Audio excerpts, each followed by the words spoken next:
Waalaikumsalam warahmatullahi wabarakatuh. Oke, baik. Sebelum memulai kegiatan konseling pada siang kali ini, alangkah baiknya kita berdoa terlebih dahulu ya teman-teman. Doa mulai. Berdoa selesai.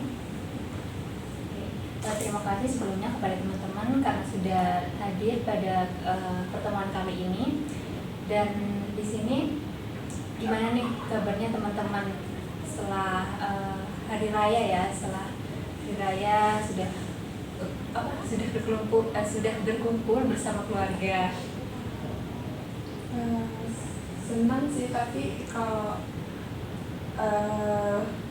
senang tapi kayak males buat balik ke rantauan gitu. Oh, karena sudah sering sama keluarga gitu ya, jadi kayak malas gitu. Nah, buat teman-teman yang lain gimana nih? Sama sih kayak sama kayak Nana, jadi kayak mau balik ke rantauan itu kayak rasanya kayak males gitu, rasanya kayak pengen di rumah aja gitu. Nah, balik ke sini udah lama apa baru-baru ini? 2 hari yang lalu sih. Dua hari yang lalu ya. Yang lain juga sama. Kalau saya hari Minggu. Oke, berarti udah dapat 3-4 harian ya? Iya, 4 hari ya. Oke, sebelum kalian datang ke sini nih, kira-kira ada kegiatan apa? Ada kelas di jalannya. Ada yang baru bangun tidur sih, Bu. Sama sih. Baru bangun tidur. Nah, kalau Mbak Nana nih kegiatannya apa? Saya ada kelas sebenarnya, kelas MKU. Kelas MKU. Emang setelah kelas MKU langsung ke sini ya? Iya. Oke, baik. Karena ini sudah pertemuan kedua dan di pertemuan 2 kali ini sesuai kesepakatan kita di minggu kemarin kalau kita akan membahas masalah dari Mbak Nana ya. Nah, sebelum kita lanjut ke permasalahannya, saya punya ice breaking nih teman-teman. Nah, ice breakingnya itu tentang mengapa dan karena. Jadi ketika saya bilang mengapa, itu saya bakal menunjuk satu orang. Kemudian nanti kalian itu menyebut membuat kalimat lah dari mengapa itu. Misal, mengapa kamu memakan atau mengapa apa. Nanti saya akan tunjuk teman satunya untuk menjawab dengan kata yang diawali karena. Oke, apakah kalian sudah paham atau ada yang mau ditanyakan? sudah paham. Sudah paham ya, oke. Bisa dimulai? Bisa. Baik, mengapa Mbak Dita? Mengapa hujan selalu di sore hari? Karena Mbak Dela. Karena di malam mendungnya sore aja. Kalau malam nggak mendung. Enggak tahu sih, karena enggak gelap gitu. Oke, lanjut ya teman-teman. Mengapa Mbak Dora? Mengapa dinamakan nasi? Mengapa dinamakan nasi? Oke, Mbak Nana.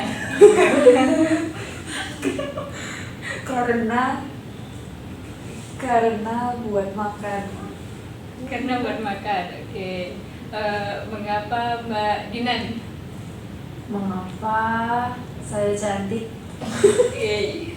Mbak Bulan Karena semua perempuan itu cantik. Oke, tepuk tangan. Teman-teman di sini pada pertemuan kedua kali ini saya harap teman-teman ini tetap terbuka dan menjaga kerahasiaan dari apa yang dibahas dalam forum ini ya. Dan karena yang dibahas pada pertemuan kali ini adalah masalah Mbak Nana, saya harap Mbak Nana juga terbuka dalam menyampaikan masalahnya. Untuk sesi konseling kali ini waktunya selama kurang lebih 30 menit, apakah cukup? Cukup. Oke, baik. Kepada Mbak Nana udah siap untuk kita?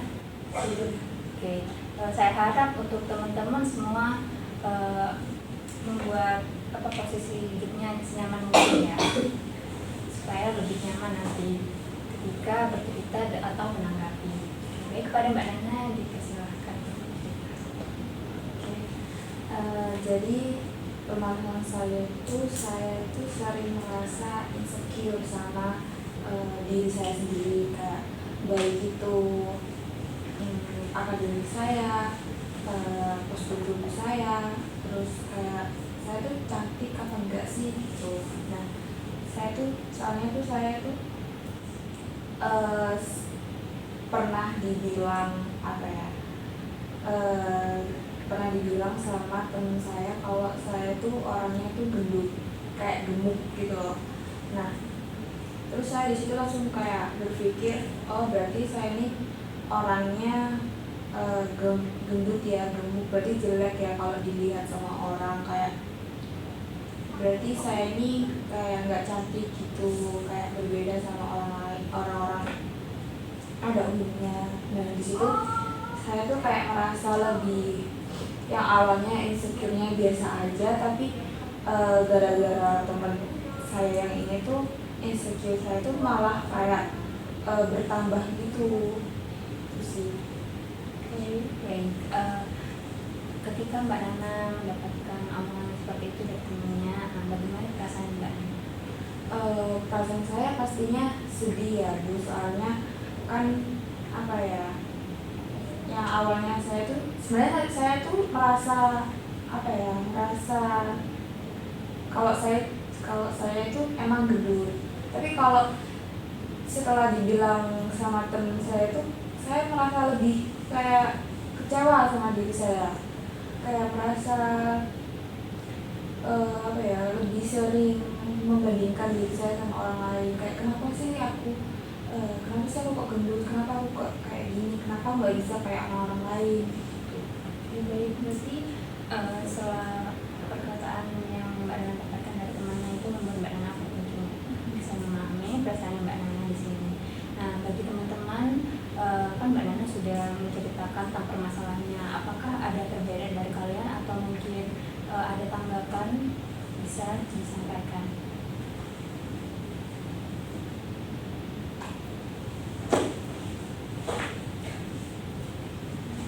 Oke, silakan Mbak Ulan. Tadi kan Mbak Nana juga menyinggung soal akademik gitu ya. Ya. Itu emang akademik, masalah akademiknya itu berupa apa ya Mbak? Kalau masalah akademiknya itu kayak apa ya, saya rasa insecure-nya itu saya kayak merasa kurang apa ya, kurang pandai lah dibandingkan teman-teman saya, kayak apa ya, misalkan kayak di presentasi gitu, ada kayak teman saya tuh bilang bisa jawab pertanyaan itu kayak dengan luwes, kayak langsung jawab gitu loh, dibandingkan sama saya tuh kayak saya tuh yang kayak masih mikir-mikir, kayak mau jawab itu kayak masih mikir-mikir. Nah, itu sih insecure saya. Oke, insecure karena masih apa itu kayak jawabnya nggak secepat sama teman-teman yang lain itu ya. Itu menurut saya itu hal yang wajar ya Mbak, karena semua orang tuh juga mengalami proses belajar yang itu dan notabene-nya itu proses belajar itu berproses, nggak langsung kayak oh aku langsung bisa kayak ini tuh juga enggak gitu. Jadi Mbak Nana nggak perlu kayak minder banget sama teman-teman yang sekiranya bisa jawab cepat gitu, karena teman-teman yang lain juga kemungkinan juga amit-amit kayak masih belum bisa memahami dia gitu. Jadi kayak lebih berusaha dengan kayak gitu. Iya sih, saya udah kayak apa ya, udah berusaha untuk memaksimalkan di bidang akademik saya, tapi saya kayak masih merasa apa ya, masih merasa kurang lah dibandingkan sama orang teman-teman saya gitu tadi. Oke, baik, terima kasih Mbak Ulan. Apakah ada tanggapan lain dari teman-teman yang lain? Berarti kan Mbak Nana merasa insecure gitu kan ya, masalah apa kayak belajarnya gitu ya. Itu ada nggak apa maksudnya kayak tentang akunya kan itu apa kalau menurutnya kehidupan itu ada nggak kayak hal yang berpengaruh gitu hidupnya Mbak Nana jadinya, kayak mungkin Mbak Nana jadi kayak gimana gitu. Kalau di bidang akademik ini sih lebih ke berpengaruhnya tuh kayak misal kayak mau tanya, sebenarnya tuh saya mau tanya ke dosen atau ke teman presentasi di depan itu, saya tuh lebih kayak tanya nggak ya kayak gitu. Kayak jadi yang awalnya saya itu sebenarnya tuh pengen tanya, tapi lebih ke mengurungkan niat, kayaknya pertanyaanku salah deh kayak gitu.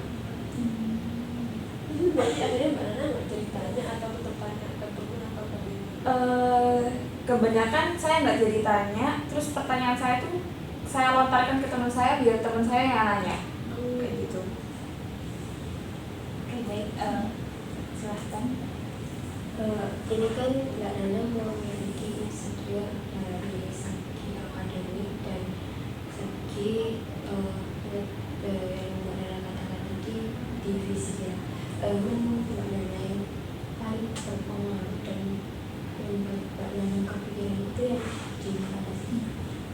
Menurut saya di insecure yang bagian fisik saya sih, soalnya kayak apa ya, kalau saya kayak bertemu sama orang-orang lain itu saya merasa berbeda gitu, kayak rasanya kayak oh dia ini enak ya kurus, bisa pakai baju apapun. Kalau bajunya kayak misalkan ketat itu dibagi dia yang kurus itu nggak ketat, kalau dibagi saya tuh kayak ketat banget, yang bikin jelek gitu loh, bikin nggak sopan. Yang awalnya bajunya sebenarnya tuh sopan, tapi kalau yang dipakai saya tuh jadi nggak sopan kayak gitu. Nah terus kalau di kayak foto bareng sama teman-teman itu, kayak saya tuh merasa kayak harus memposisikan saya tuh biar terlihat kurus kayak gitu. Jadi kan karena dari sini kan kayak udah bisa menilai kayak ya pastinya tadi Mbak Nana bilang juga merasa kayak kurang sering membandingkan diri Mbak Nana dengan teman-temannya kayak gitu. Kayak Mbak Nana juga menyadari kalau pakaian kayak pakai cara pemilihan pakaian itu Mbak Nana juga perlu memikirkan itu kalau juga Mbak Nana akan terlihat sopan gitu kan. Nah terus selain itu apa sih yang membuat Mbak Nana terus menerus kayak dengan rasa insecure tersebut? Yang buat saya kayak gitu tuh soalnya kan dari teman saya yang ngomong ke saya tiba-tiba kayak nyeletuk, kayak gak ada angin gak ada hujan, tiba-tiba dia bilang kayak kamu kok gendutan sih nah. Nah itu bikin saya sakit hati, yang bikin bener-bener kepikiran gitu loh. Sampai rumah itu saya bener-bener kayak kepikiran banget gitu, meskipun saya udah kayak menghilangkan pikiran itu, tapi nggak bisa gitu. Jadi harus bukannya saya juga orangnya kan overthinkingan. Nah kayak memikirkan hal yang nggak penting itu, saya memikirkan yang awalnya sebenarnya itu awalnya nggak penting, tiba-tiba saya pikirkan gitu. Jadi kayak sini Mbak Nana yang orangnya overthinking dengan kritik dari teman Mbak Nana yang tidak dipahami itu yang membuat Mbak Nana tergolong dalam rasa tersebut gitu ya. Oke, baik. Apakah ada yang lain? Belum ada. Oke. Nah, dari barusan yang Mbak Nana sampaikan, kalau temannya Mbak Nana ini tiba-tiba nyeletuk, kok kamu beli banget gitu ya. Nah, ketika Mbak Nana mendapatkan perkataan seperti itu, bagaimana responnya Mbak Nana? Respon saya diem aja sih dulu, soalnya kan saya tuh orangnya tuh lebih suka menghindari konflik lah, menghindari yang nggak suka sama saya, atau menghindari situasi yang benar-benar bikin saya tuh sakit hati itu. Saya mending kayak diem terus kayak pergi gitu aja, nggak jawab pernyataan dari temanku itu tadi. Nah, Mbak Nana juga bercerita tadi kalau ketika Mbak Nana itu sudah sampai di rumah, Mbak Nana jadi overthinking, memikirkan hal itu. Nah, pada saat Mbak Nana itu overthinking itu ada nggak sih pikiran kayak kenapa temannya Mbak Nana ini bisa berbicara seperti itu ke Mbak Nana? Saya nggak tahu ya kenapa dia bisa bilang ke saya, soalnya saya juga mikir kayak menerima lah dari omongan itu tadi, omongan dari teman saya. Soalnya kan lebih mengiyakan dari omongan yang teman saya itu tadi, yang membuat saya itu merasa kayak meskipun saya insecure tapi kayak ternyata bener ya omongannya itu. Sejauhnya apa ada tanggapan lagi teman-teman atau ada yang ingin disampaikan? Belum ada. Oke. Nah, kalau dari faktor lainnya Mbak Nana, kira-kira ada nggak selain temannya Mbak Nana itu yang berbicara seperti itu tentang fisiknya Mbak Nana? Mungkinkah ada orang lain lagi yang bilang? Sebenarnya ada sih itu yang bilang saya jodoh gitu, yang bilang saya gemuk itu sebenarnya dari keluarga saya. Ada satu keluarga saya itu yang bilang kalau saya ini gemukan dibandingkan sama kakak saya. Nah, kayak di situ tuh keluarga saya tuh bilang kalau kamu sana olahraga lari-lari, contoh kakakmu itu yang kayak udah tubuhnya tuh kayak kurus ideal kayak gitu, bukannya malah kayak diem-diem aja di situ gitu. Itu yang membuat saya tuh kayak merasa benar-benar sakit hati, soalnya kan itu yang bilang itu anggota keluarga saya gitu. Lalu bagaimana respon Mbak Nana ketika mendapatkan di situ saya menahan nangis ya, kayak bahasanya itu kayak pokoknya nahan nangis ya, biar nggak nangis di depan keluarga gitu. Terus saya diem aja, kayak langsung pergi ke kamar gitu. Terus tapi kalau di kamar itu saya nggak nangis, kayak lebih saya tuh kalau lebih ke memendam gitu, sampai nggak nangis gitu loh pokoknya. Soalnya tuh takutnya nanti kalau misalkan saya nangis itu keluarga saya tuh dengar atau gimana. lalu ketika Mbak Nana ini kan Mbak Nana ketika sampai kamar Mbak Nana nggak nangis ya, Mbak Nana mencoba untuk memendam. Apakah ketika Mbak Nana memendam perasaan itu Mbak Nana itu kayak udah nggak kepikiran tentang omongannya itu, atau Mbak Nana itu disitu kayak udahlah biarin aja gitu?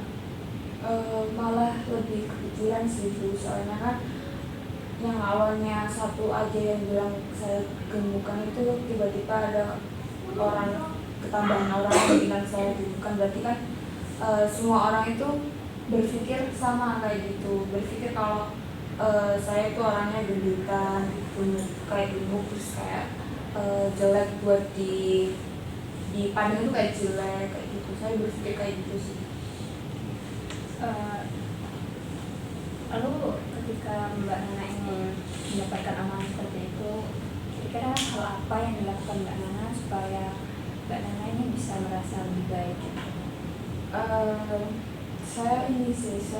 Saya tuh udah berusaha buat kayak menurunkan berat badan saya yang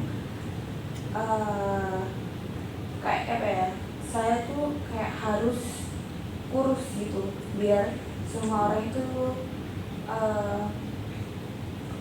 lihat saya itu kayak cantik kayak gitu. Terus pokoknya usaha saya tuh kayak olahraga kecil-kecilan yang nggak berat-berat gitu ya, meskipun masih belum membuahkan hasil, tapi kayak pokoknya saya harus kurus kayak gitu.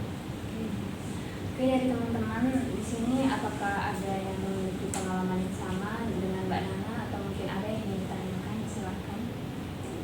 Oke, silahkan bertanya. Mungkin jadi kan tadi Mbak Nana bilang kalau Mbak Nana ini merasa kalau gendut itu jelek seperti itu ya. Dari Mbak Nana sendiri kira-kira kayak kriteria cantik sama ideal itu menurut Mbak Nana seperti apa? Yang kayak mbaknya sih, yang kayak apa ya, yang tinggi terus langsing kayak gitu loh, yang kayak apa ya, yang pokoknya yang berbeda sama saya gitu loh, yang kayak kurus terus wajahnya tuh kayak simetris kan, wajah saya tuh kayak nggak simetris gitu. Nah terus pokoknya yang kurus deh, soalnya kan kalau kurus itu, orang kurus itu kan kalau pakai outfit apapun, pakai baju apapun kan terlihat kayak bagus, terlihat cantik kayak gitu. Jadi saya merasa itu sih kriteria kayak menurut saya tuh yang pas gitu. Oke, kan niat apa menurut Mbak Nana tuh yang kurus terus tinggi simetris wajahnya seperti itu. Tapi apakah Mbak Nana pernah gitu melihat kayak ada orang yang dia tuh juga nggak kurus, juga berisi, tapi kayak dia ya percaya diri aja gitu sama dirinya, kayak gimana ya, kayak Mbak Nana juga melihat dia kalau mungkin kalau berada di dekatnya dia juga ngerasa kayak positive vibe gitu di dirinya dia kayak gitu. Sebenarnya ada sih teman saya yang menurut saya tuh pas tubuhnya tuh hampir sama-sama kayak saya. Nah dia itu orangnya juga sebenarnya kayaknya nggak insecure ya sama dirinya sendiri tuh, dia tuh lebih kayak fine aja gitu sama tubuhnya. Oke, dari sini kan berarti Mbak Nana bisa ngeliat gitu kayak ternyata juga ada kayak orang yang mungkin mirip sama saya tapi dia juga masih percaya diri kayak gitu. Dan Mbak Nana kan bilang sebelumnya kayak yang bikin Mbak Nana insecure itu karena perkataan dari teman dan orang tua Mbak Nana seperti itu. Apakah kayak Mbak Nana cuma berpatokan kedua orang itu tanpa Mbak Nana mungkin melihat dari sisi positifnya kayak gitu kan, ternyata kayak dari teman Mbak Nana juga ada yang dia tuh kelihatan percaya diri, bagus, cantik kayak gitu. Kayak kenapa Mbak Nana cuma berpatokan ke sisi yang negatif itu aja? Ya karena apa ya, dari pandangan dua orang ini tuh udah kayak meyakinkan saya bahwa semua orang itu pasti berpikiran sama kayak gitu. Jadi kayak meskipun orang lain itu nggak bilang apa-apa ke saya tuh pasti orang lain itu kayak ngelihat saya tuh ya kayak gemuk kayak gitu.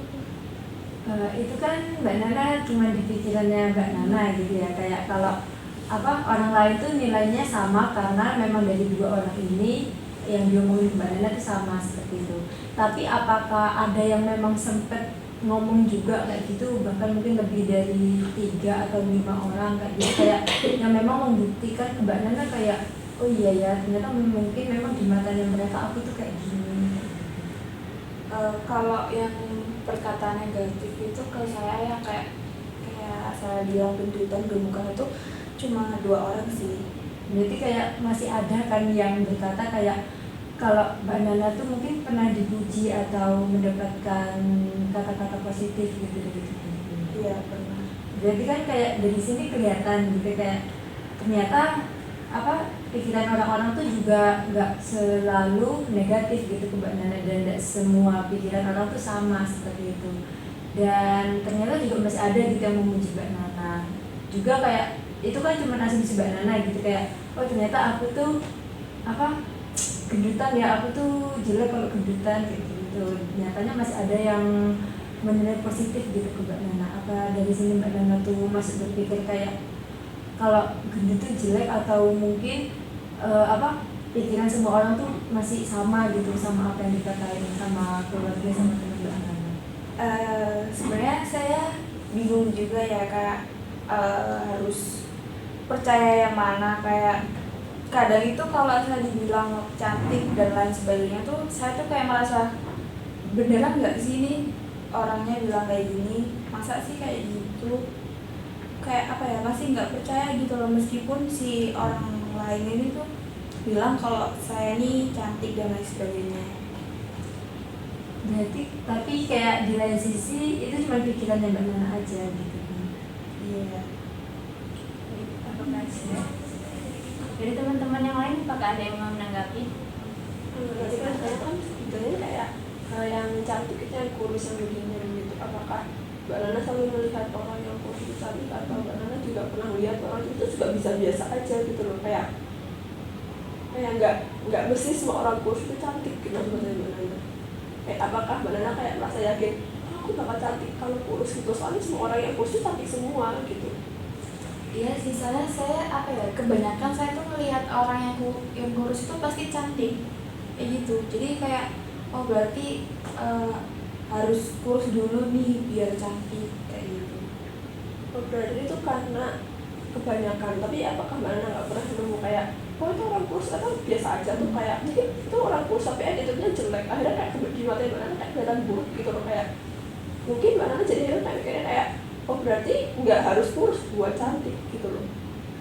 Iya, pernah sih, kayak pernah juga kepikiran kayak gitu, tapi cuma apa ya, orangnya tuh yang saya lihat tuh cuma sedikit gitu. Ada yang lain teman-teman? Oke, silahkan. Menurut Mbak Nana, tanggapan orang lain itu memang sangat penting untuk Mbak Nana. Iya, sangat penting.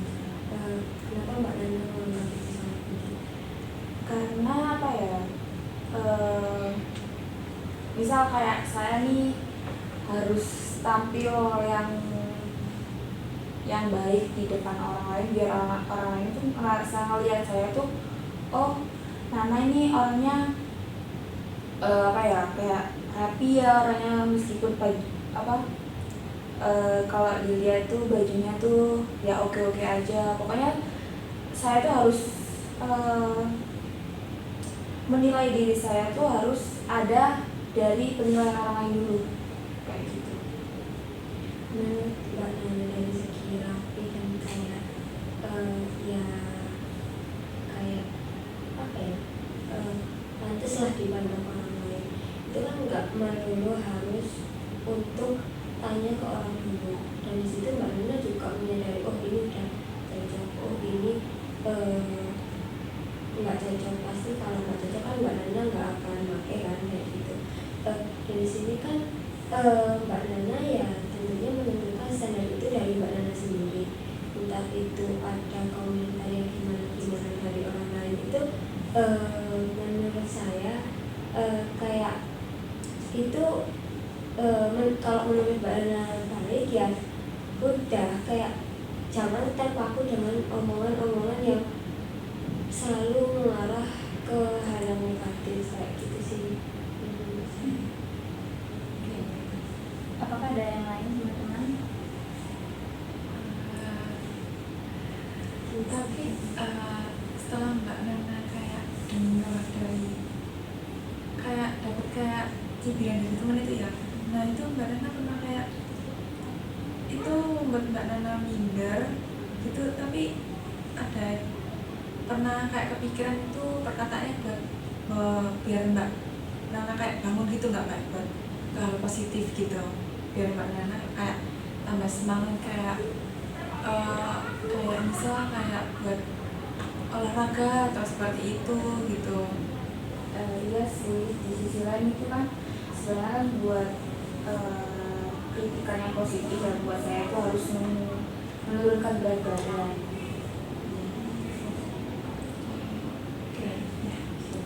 Oke Mbak Nana, setelah apa yang sudah teman-teman sampaikan tadi mengenai permasalahan Mbak Nana, sini apakah kan menurut Mbak Nana bahwa penilaian orang lain itu sangat penting.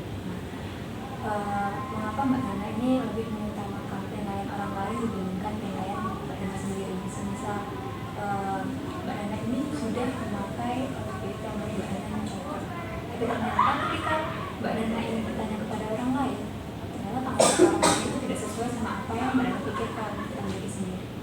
Nah lalu bagaimana respon Mbak Nana ketika Mbak Nana mendapatkan tanggapan seperti itu? Apakah Mbak Nana tetap pada pendiriannya Mbak Nana tentang penilaian Mbak Nana bahwa Mbak Nana ini sudah cocok memakai outfit ini, atau Mbak Nana ini malah berubah pikiran dengan mementingkan penilaian orang lain? Saya terkadang berubah pikiran gitu sih, kayak kalau menurut saya cocok itu orang lain bilang nggak cocok. Nah itu kadang ya kadang itu saya langsung kayak ganti baju kayak yang lebih bagus lah, lebih cocok buat kayak apa itu lebih oke kayak gitu. Tapi di sisi lain tuh saya lebih kalau menurut saya cocok ya udah, kalau cocok ya udah nggak usah ganti-ganti gitu. Oke, berarti ketika Mbak Nana merasa sudah cocok dengan Mbak Nana sendiri dengan outfit yang dipakai dan ada orang lain yang bilang itu nggak cocok, Mbak Nana berarti tetap berpegang teguh pada nilai Mbak Nana sendiri. Berarti dari sini Mbak Nana lebih terkadang juga lebih memikirkan tentang diri sendiri daripada penilaian orang lain. Oke. Apakah dari permasalahan yang Mbak Nana sampaikan tentang omongan orang lain itu masih berlaku sampai sekarang? Omongannya itu Ya maksudnya kayak Mbak Nana dari merasa insecure-nya, rasa overthinking-nya, maksudnya kayak overthinking itu sampai sekarang. kalau overthinkingnya tuh kadang-kadang ya berusaha kan, kadang itu saya lebih kayak mencintai diri saya sendiri dibandingkan kayak merendahkan gitu. Tapi terkadang saya tuh lebih rasa insecure saya tuh lebih tinggi gitu loh dibandingkan rasa percaya diri saya. Apakah ketika Mbak Nana merasa insecure, apakah Mbak Nana ini ada perilaku yang apa ya? Aku lagi insecure nih, aku nggak mau keluar takutnya ada orang yang menilai aku seperti ini. Apakah Mbak Nana pernah berpikir seperti itu? Iya sih pernah. Lalu ketika Mbak Nana berpikir seperti itu, Mbak Nana tetap maksudnya kayak mengurung diri gitu. Iya, soalnya kan kalau saya merasa insecure berarti tuh saya tuh nggak mau keluar kamar atau kamar kos gitu, kayak bener-bener stay di dalam kos kayak gitu, nggak mau diajak keluar meskipun sama teman-teman saya yang ada itu. Saya kayak langsung nggak usah deh, besok aja keluarnya. Oke, baik. Berarti ketika Mbak Nana mengurung diri di situ, apakah pikirannya Mbak Nana tetap sama, apakah memiliki insecure seperti itu atau kayak udah hilang aja gitu? Sebenarnya nggak sepenuhnya hilang ya, soalnya kayak saya tuh masih berusaha untuk biar gak overthinking kayak gitu ya, biar gak rasa insecure tuh biar gak semakin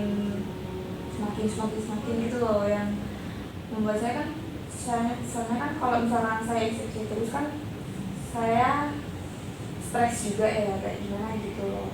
Jadi kayak meskipun rasa insecure saya begitu juga sepenuhnya hilang itu, ya saya masih berusaha untuk menghilangkan. Oke, apakah ada yang ingin ditanggapi lagi teman-teman? Sudah cukup. Baik. Di sini setelah kita bicara tentang masalah Mbak Nana tadi dan tanggapan teman-teman tadi, dapat saya simpulkan jadi Mbak Nana ini merasa insecure tentang dari segi akademik dan fisik, tapi itu lebih menonjol yang di bagian fisik ya. Itu Mbak Nana merasa insecure karena mendapatkan perkataan negatif dari teman-temannya Mbak Nana, dan Mbak Nana di situ kayak mulai kurang percaya diri, di situ sering overthinking, sering membanding-bandingkan dirinya Mbak Nana dengan orang lain. Padahal di situ juga ada orang lain yang memuji Mbak Nana kalau Mbak Nana ini sudah cantik gitu, tanpa mengurangi apapun itu. Nah di situ dapat simpulkan bahwa semuanya ini berasal dari asumsinya Mbak Nana sendiri ya, tentang pikirannya Mbak Nana bahwa penampilan Mbak Nana ini sangat penting untuk dinilai sama orang lain gitu daripada penilaian diri Mbak Nana sendiri. Tapi di sisi lain juga Mbak Nana juga sudah mengusahakan untuk tetap mencintai diri sendiri dengan berusaha berpenampilan dengan baik, dan juga kadang mengutamakan penilaian Mbak Nana sendiri daripada orang lain gitu. Oke, apakah ada yang ingin sampai lagi? sudah cukup sih. Oke, baik. Mengingat waktunya sudah hampir berakhir, teman-teman di sini saya mengucapkan terima kasih kepada teman-teman karena sudah mau menanggapi permasalahan dari Mbak Nana, sudah memberikan tanggapan dan saran. Juga kepada Mbak Nana, terima kasih karena sudah mau bercerita secara terbuka. Saya harap Mbak Nana bisa lebih mencintai diri sendiri ya ke depannya. Oke, baik. Baik, karena tadi sebelum memulai ini kita berdoa, alangkah baiknya kita juga menutup kegiatan kali ini dengan berdoa. Baik, doa dimulai. Oke, baik, doa selesai. Oke, saya tutup teman-teman. Terima kasih. Wassalamualaikum warahmatullahi wabarakatuh. Waalaikumsalam warahmatullahi wabarakatuh.